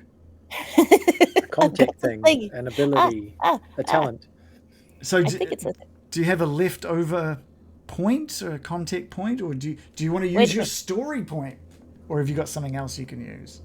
I don't know if you've used this before because I did not hear the first half, but Rye has the long haul talent. I haven't used that. It's once per act. You may ignore failures on panic dice Okay, which from a means single roll. you can push if you want to give it another try. Then I want to. I do. Don't listen. Don't notice my face. It's I want to. Wait. Oh, it doesn't have a push button. oh, just do another Comtech roll. Oh, okay. Sorry. That's right. Come. Shucks. Come on, computer. It's very tense. Please. Pretty please. Yay! Hey, You how did I have get rolled. Nice. Nice. You have rolled a success. You sit down and you've seen Davis get his ship ready for flying so many times that you've kind of been keeping track and you're just pushing everything. And Davis, as you're sprinting, the ship, the engines all kick on. And and the door is waiting for you. It's down. The side door is down as you sprint. Lean out the door. As Get you in, bitch.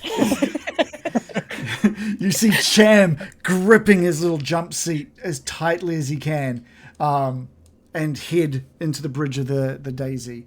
T-2 minutes. Shut up. Yeah, so It's like Davis is in. It's like, get the door. Is this like Hammering sirens buttons before even sitting down. Like, hold on to your butts, and is just gonna jam it like hard on to get Oh my out of God. there.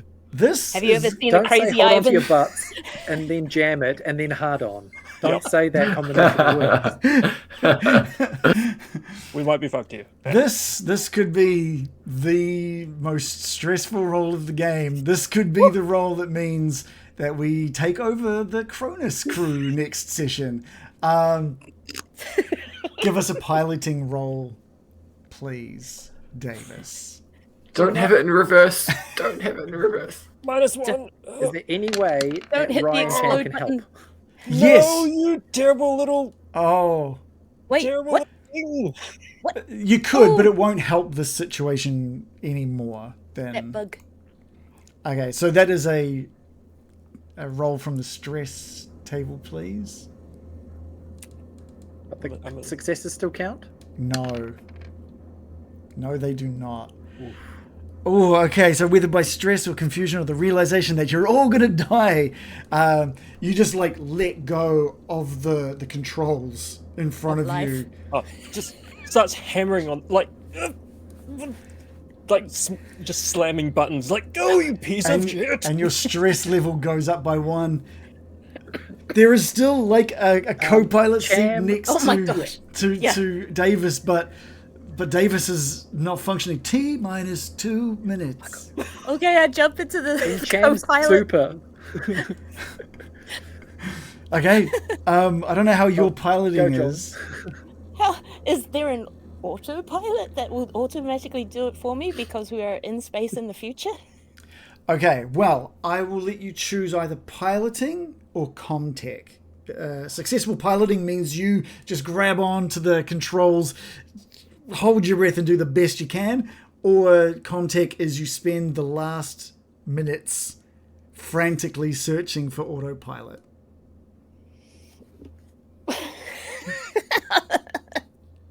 Okay. Can I assist with that in any Yes, way? yes. Well, yeah, but you're in a pretty I'm trying to If decide. she- Wait, what is that? What did that do? It's she's- like, so I'm just having a quick look. It adds a die. -2 to agility. So yes, yeah, you can help because it won't require agility. So you get to add a Yeah, so +1 in my modifier, chair. basically. Yeah, so I'm in the chair for narrative flavor, and I'm muttering just gibberish in and out of English. And at some point, I say, "Try the big purple button." All right. So are you going to do a Comtech or are you going to do piloting? Whichever you got the most dice, I would suggest. It's like, And when it asks for a modifier, chuck a 1 in there for Cham helping. Hat lady, bless you, Cham. I heavy machinery for you earlier. Pilot for me now. Yeah. Oh, You good thing. oh! Describe out of this what. damn ship. It's like purple button. Boing. Yeah, you slam down on like the purple button, which lights up an array of other little buttons and switches, and you just like use that to like flick quickly, flicking these switches, pushing these buttons, and the thrusters kick up and just Oh my god. maneuver probably a little slower than you were wanting up and delicately out of like the ship because it's on autopilot. It doesn't know how fast it needs to be, and it's like Right as I think right Davis. as the car going up the hill thing, we just will it forward. Davis, like there's like a moment where of clarity and you just like grab the throttle and just slam it forward, which kicks in for the autopilot, and you just drift out of the Montero's bay doors, and it's like T minus 30 seconds, Of course. 29, 28, and you don't know how big of an explosion this is going to be just because of how much flammable stuff you've got on. And then 10, 9, you can still hear over your comms. It's starting to get crackly, starting to get a little more crackly with the distance that you've got on the Montero at the moment. And 1, and then just silence. And then the ship just shudders. And then just slows back and steadies off into a nice soft floating through space. You don't have control of the ship at this moment, and it is just moving away from both the Montero and the Cronus. Oh, are we not going towards the Cronus? We're just going out into space. The autopilot needs probably a little more information from.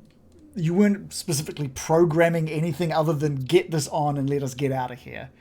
Sweet, we're off home. Peace.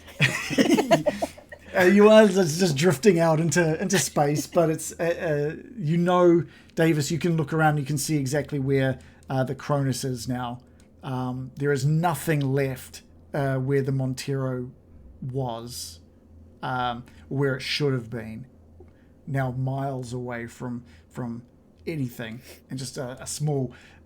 When you look closer, you do a little scan of from the Daisy. You can just pick up just bits and pieces of shrapnel floating out in space. And I think that's where we'll end the session tonight. Yeah, I like to think that just one last bit of flavour. So Davis is looking out the display at the debris and the wreckage of the Montero, and he sees his stash of drugs just float past.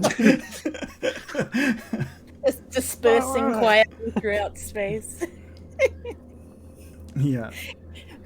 Unconsciously does a little doggy paddle movement going, like Pac-Man. The saddest Pac-Man. But that's us. Sorry for not getting too much time with Wilson towards that last little chunk there. Reece, there wasn't. Oh no, I was dialed in. That was great, man. Okay, cool. There's I think what the other players aren't aware of right now is just some of the information that Wilson has about and whether or not he's even going to bother sharing it. I don't know if he would, to be honest. Wilson. So forthcoming last time. Yeah. Which is, I can't say. Hey, cool. Yeah, how'd you guys find that? All good? Stressful. Yeah, stressful. You were only there for like 40 minutes. I know. I'm so glad that it was like limited. Oh my gosh. If I'd been here the whole time, I think I'd have to go for a water and a sit down. Yeah, what you missed at the start was basically Cham being pulled away from that creature in the guy's head. Miller trying to shoot it and dropping a gun out of stress, and the creature just like darting across the room and into the vents. And that's good, it's still alive. Yeah. Good. Excellent. Mm-hmm. Time to get back to the Cronus. Yeah, sure it won't come back to haunt us later. Yeah. Now that we've only got the Cronus left, I surely won't call it the Montero anymore. Surely. Monteros. Montero in our hearts. We just had We'll call it New Montero. Yeah, there we go. Could be like Air Force One, that wherever the crew is, they call it the Montero. Yeah, okay, I like that. Thank you to Random Zambi Generator for joining us and following us. Wanted to know where we're at. We just sort of started Act 2. I kind of delayed the start of Act 2 a little bit, so I waited till they got on board the Montero before going into Act 2. But we've started Act 2 now, so they've got their new agendas. They said they've been looking everywhere for good alien roleplay. I know, right? There's like... I don't feel that many people play this, let alone... Well, they probably play it in their quiet little nerd groups, but they don't stream it. So I found there's very, very few people streaming Alien RPG. So this was our little way of being like, hey, it's a new year, let's try a new game. And I wanted to learn it alongside the players. So I think we probably should have done another couple of air supply rolls during the intensity of the last little bit, but only 10 minutes have really passed in that whole time, so I guess it's okay. Yeah, That's just our characters holding their breath the entire time. Yeah, well, there's plenty on board the Cronus that needs to be done if that is going to be taken back to the safety of Weyland-Yutani, that's for sure. You just push the little button on your suit and a little space paper bag comes in front of your mouth and you can just be like on into the little paper bag. I thought you meant to chuck it. Like, That's what I thought as well, yeah. Yeah. Davis only went up 4 stress, but I think I went up more. Yeah, what's everyone's stress levels at? So I'm down to 4. It's okay. It's higher. It's because like you're stressing out so much that you're taking like time out to like de-stress. Miller's is at 5. Oof. I got 4. Wilson's up to 3. Oh, Wilson's doing Davis all right. is 6. Dude, that piloting roll, 14 dice. Tweak. Oh yes, Amazing. with the 1 success and nothing, and then when it really came down to it for the other one, 3 successes. Yeah. Yeah. So good. Random Zambi Generator says he's from California. Hello from Paradise, California. Hey, thanks for joining. I don't know what time it is there, but it can't be a healthy time. But thanks for joining us. I think it's yesterday. Yeah. So we play at like 8 p.m. New Zealand time on a Monday, which I think is like, it's 1 a.m. there. So I think it's like UTC plus 12. 13 at the moment. Right. All right, experience time for experience points. We've just got some questions we need to run through. Did you participate in the game session? Yes. Look, you did, Jolene. Yay! You snuck in there. That's great. You totally get a XP for that. Did you risk or sacrifice something to further your personal agenda? Either the one from Act 1 or the one from Act 2. I'm not sure. I'm going to say yes. Okay. Do you want to? No, I'm not. I'm not going to ask you to explain because we're not meant to know the agendas. So this is like just whether or not you think you did. I put myself at there's risk. also an I agenda, didn't yep, sacrifice anything in particular. Did you risk something? My life. Yeah, to further your personal agenda. Was risking? Yeah. Your life? Yep. Then I would say so. Then you absolutely get an XP. Did Miller? Yes, but I think by letting you guys all on the ship. Basically, yeah. Oh wait, that's risking you. I don't think that counts. Did you risk someone else for your personal? No, I don't think. Oh, she, 1 point. I get risked company points for that my one. crew. Yeah, it's not quite right. Did you risk your life for your buddy PC? That's no for me. I mean, shoving the shotgun to Miller to say you're not coming aboard, would that count? And then running aboard an exploding ship? Oh yeah. Yeah, totally. If Miller was your buddy, not if she was your rival. So yes. Oh. Yeah. You may never know. Yeah. Totally my buddy. Did I? Yeah, Rye did to get Cham away from the totes. the alien. Yeah. Oh Yes. yeah. 감사합니다. Did you challenge or stand up to your rival PC? Definitely not for me. Nope. Yeah, Wilson did. Oh, nice XP point there. Gonna have to get a rival to get some XP. You can choose a rival. You can just make one up. every session you can make a new buddy and a new rival. You can do whatever you want. Bloodburster. Yeah. Apparently, my rival's a Daisy. Space, because it took all your drugs. Did you make a panic roll? I think that's everybody this session. That was a very Yay? panicky session. Question mark. Did you overcome a dangerous event using violent or non-violent means? I think we. Yeah. Anyone who had their turn tonight, I think, gets that. Okie dokie. Yeah. I'll take it. What happens when you get to 10 XP? Because I just hit 9. Okay. Yourself. Then you win aliens. Then you want to start spending the points, basically. So it costs you 5 points to bump up any of your skills by 1 point, as long as it was on something you succeeded on during the session. Okay. Did you make a significant discovery or revelation? Wilson, I think, will get that. And Rye as well. Finding that it was intentional. Oh, yes, absolutely. Yeah. Did you perform an extraordinary action of some kind? Oh, look, I don't know if you're going to give it to yourself, Christian, but like that 14 dice to pilot the ship in the most pivotal of moments, I think that's pretty extraordinary. I'm going to take it. Can I say the beautiful symmetry in that? I got the 3 successes and a failure to pilot the thing, and then later on, Rye got 3 successes with no failure to pilot the thing. Yeah, that was pretty good. So, Whoop, whoop. Anyone else feel like they had an extraordinary action of some kind? Does the miracle button punch with the assistance of Cham? I would go with that as well. That was an incredibly, especially since you're not a pilot. I think that's even better. And Ding, did you ding, ding. and did you earn any money? No one's earned any money. Does anyone want to buy a skill point? I don't know what Miller actually rolled. Is it a skill point of the core 4 Anything, skills? any of those 16. When, just a gaming question, when would you roll one of the base ones? Like agility or wits? So agility might be. I'm trying to think because you probably use mobility for a lot of them. I'm not sure. I'd have to think about that. So would agility just be like jumping Dodging? over an area, and then mobility is like you know what? dodging there's or probably. crawling through an air vent?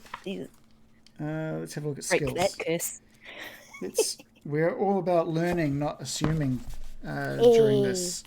So let's have a look at skills. It's got like a full. I think it's got a full list of all of the skills and kind of what they mean. So let's have a look at. I don't know if it actually. And then what you said was that we can only up the skills that we've used or someone has actively taught us. I think in general you don't usually roll just the base ones. I think the idea is that if you're doing like a movement based thing, your character has like your base level of agility, but then you add on the dice for whatever. So it's normally you'd always be rolling something that isn't one of the 4 main ones. The 4 main ones is like your character, and then the skills on the outside are the ones that is about like their talents on top of being their build and shape and size. Cool. From what I can gather. So And so we can add a point to anything that we've used in the game thus successfully. far. I just looked back on the chat log, and Cham didn't succeed at a single thing. Oh no! Thank you for your help, Cham. Did you have more than 5 points at the start of the session? For inexperience. Inexperience points, yeah. Well, then feel free to, for something that you succeeded on in the previous one then, because you could have, you should have been able to spend it then as well. Ranged combat. I think there are certain times you need to use those rolls, but I don't think it's for just like, for outside of combat, I don't think. Wilson succeeded on air, Can I add a bonus to chair? No. Just mastered that Zen breathing. So good at breathing. It's just circular. You bro, do you even oxygen? Oh, I think there's like, I think you might roll like strength for, where is it? Holding a door open to save your friends. Yes, things like, so it's not really, yeah, so there will be some rolls that require it, but I just think in general it's not something that can be upgraded. I'll have to have a look into that one, but I believe it is just like skills that you can upgrade, which is the 3 on each stat. Right. So I don't know. Let's have a look through successes. Are there any that people? I think Davis is going to grab one in heavy machinery because they managed to pull out that cutting tool. The piloting thing. Davis is a good pilot. We all know this. Sure, you've heard of me. I'm Davis. But heavy machinery is like a learning opportunity. Okay, yeah. Feel free to, if you've got, reduce your XP by 5 and increase heavy machinery by 1. How do you increase it? Clicking on the circle. Yeah, click on the circle and then just change the number. Yeah. Sweet. Just add 0. I think Yes. I think Miller That's how you do it. I think Miller only succeeded at air as well, Reece. Yeah. Great. Yeah, a bunch of air rolls.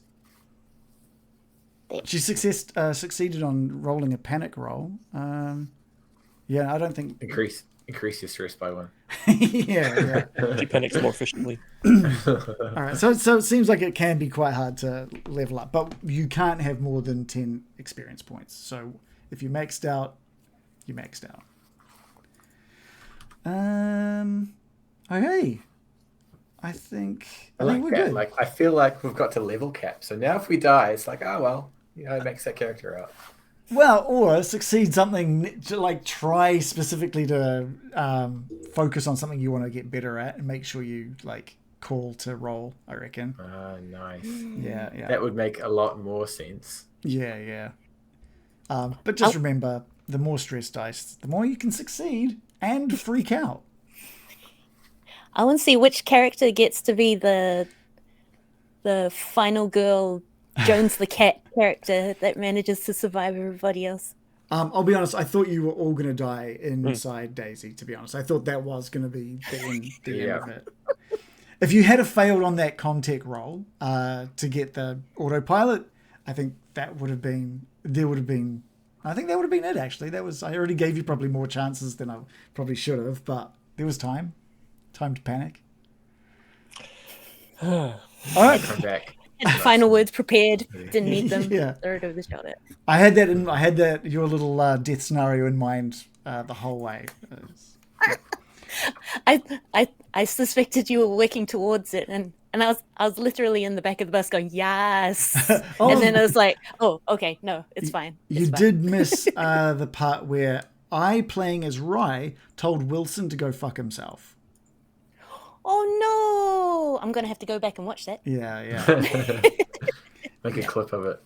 Yeah. All right. Well, we'll be back next week if we're all available for next Monday. Don't forget, there's 2 copies of the starter set that we're giving away thanks to Free League Publishing. One over on YouTube. Just like or comment and subscribe on any of our Alien RPG videos. The other way is to be a Patreon in our early bird tier. So there's a link to our Patreon. There's a link to our YouTube. And there's a link also to our Discord if you want to come and chat to us about what went on tonight and anything else. But we'll see you next week. Thank you guys for watching. Thank you, Random Zambi Generator, for following us. And we'll see you next week. Bye. Bye.